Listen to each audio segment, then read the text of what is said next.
আসসালামু আলাইকুম বন্ধুরা, আমি আপনাদের এখন দেখাই দেব কিভাবে খুব সহজে মাত্র 2 মিনিটের মধ্যে একটা 1xBet এর ভেরিফাইড আইডি ওপেন করতে পারবেন। আপনারা অ্যাপসটা ওপেন করার পরে উপরে যে রেজিস্ট্রেশন বাটন আছে এখানে ক্লিক করে দেন। এখানে ক্লিক করার পরে এই ওয়ান ক্লিক অপশনে ক্লিক করে দিবেন। তারপর এখানে যে country Bangladesh, currency, VDT, bonus, sports এখানে যা আছে তাই থাকবে। এই প্রোমো কোডের জায়গায় কি বসাবেন সেটা কিন্তু আপনারা অনেকেই জানেন না। এই প্রোমো কোডের জায়গায় কিছু না বসালেও হয়, কিন্তু বসালে আপনি ডিপোজিটে বোনাস পাবেন। মানে প্রথম ডিপোজিটে যা ডিপোজিট করবেন তা বোনাস পাবেন। মানে 1000 টাকা ডিপোজিট করলে 1000 টাকা, 5000 টাকা ডিপোজিট করলে 5000 টাকা, সর্বোচ্চ 12,000 টাকা পর্যন্ত আপনার ডিপোজিট বোনাস পাবেন।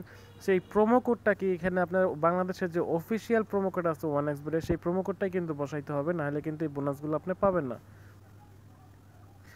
আমি বাংলাদেশের অফিসিয়াল প্রোমো কোডটা বসাই দিয়েছি। বাংলাদেশের অফিসিয়াল প্রোমো কোড হচ্ছে 1xBD73। এটা হচ্ছে কুপনের মতো, ফুড পান্ডা বা দারাজে আমরা যেমন ফ্রি কুপন, ডিসকাউন্ট কুপন দেখি না, তেমনই একটা বোনাস কুপন হচ্ছে এইটা প্রোমো কোডটা 1xBD73। তারপর তোমরা নিচে এই যে এখানে বক্স আছে, এই বক্সে টিক মার্ক দিয়ে দিবা এবং নিচে যে রেজিস্টার বাটন আছে রেজিস্টার বাটনে ক্লিক করে দিবা। রেজিস্টার বাটনে ক্লিক করার পরে আমাদের সামনে এমন I am not robot option আছে। আমরা এই রোবটটা এখান থেকে ভেরিফাই করে দিব। এখানে অনেকবার আসতে পারে, 4বার 5বার বা তার বেশি, যতবার আসে আমরা এখানে ভেরিফাই করে দিব। ভেরিফাই করে দেওয়ার পরে আমাদের সামনে এমন একটা ইউজার নেম এবং পাসওয়ার্ড আসবে। আমরা অবশ্যই ইউজার নেম এবং পাসওয়ার্ডটা লিখে রাখবো, কারণ মোবাইলটা রিসেট মারলে পরবর্তীতে লগ ইন করার জন্য কিন্তু এই ইউজার নেম এবং পাসওয়ার্ডটা লাগবে, বা অন্য কোনো মোবাইলে লগ ইন করতে গেলে কিন্তু এই ইউজার নেম পাসওয়ার্ডটা অবশ্যই লাগবে। তাই তোমরা সবাই এটা স্ক্রিনশট দিয়ে রাখবে এবং সেই সাথে খাতা লিখে রাখবা। তারপর আমরা নেক্সট বাটনে ক্লিক করে দিব। নেক্সট বাটনে ক্লিক করার পরে আমাদেরকে সরাসরি আইডিতে নিয়ে আসবে। এখন আমরা নাম এবং মোবাইল নাম্বার অ্যাড করে আইডিটা ভেরিফাই করে ফেলবো। তার জন্য নিচে যে মেনু অপশন আছে আমরা এই মেনু অপশনে ক্লিক করে দিব। তারপর উপরে দেখতে পাবো পার্সোনাল প্রোফাইল, আমরা এখানে ক্লিক করে দিব। পার্সোনাল প্রোফাইলে ক্লিক করার পরে এই ইন্টার ডিটেলসে আমরা চলে যাব।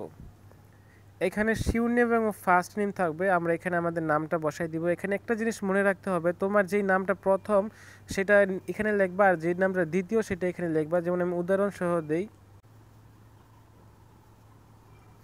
দেখেন আমার নাম হচ্ছে রিফাত হোসেন, তো আমি রিফাত লিখছি নিচে এবং হোসেন লিখছি উপরে।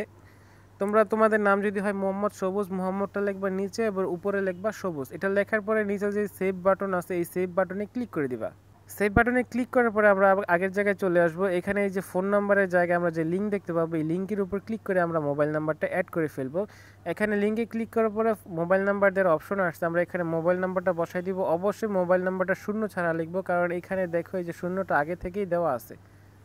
মোবাইল নাম্বারটা বসানোর পরে আমরা নিচে যে লিঙ্ক বাটন আছে এই লিঙ্ক বাটনে ক্লিক করব। এই লিঙ্ক বাটনে ক্লিক করার পরে আমাদের সামনে আই এম নট রোবট অপশনটা আসবে, এটা আমরা ভেরিফাই করে দিব। তারপর আমাদের এখানে ভয়েস SMS এবং সেন্ড কোড একটা অপশন আসবে, আমরা এখান থেকে সেন্ড কোড অপশনে ক্লিক করে দিব।